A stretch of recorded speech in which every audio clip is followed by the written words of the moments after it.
So first of all, I think it's important to draw a differential between what I call passive AI and agentic AI. So passive AI, and we use this in our business currently, is where you're essentially telling the AI to do something for you. So we use a tool called Blaze AI. So you're basically saying to that tool, hey, look, create me some content. I want 30 social media posts for the next month. And I want those posts to talk about CRM, criteria sourcing, whatever that might be. Now, we find that super useful because it does enable us to get a baseline of content created that we, with our internal teams, can then tweak.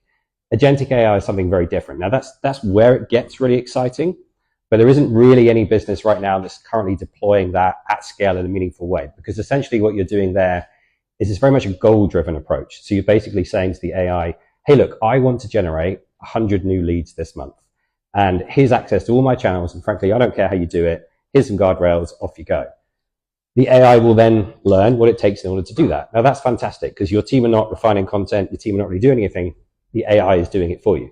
The challenge right now is AI needs an LLM to do that, needs some guardrails in order to do that successfully. If you don't give it those guardrails, it can, for example, generate you 100 leads, but they might be 100 middle-aged white men. Now, it may generate those leads in doing that in such a way as to produce content that may not necessarily be the kind of content that you want your brand associated with.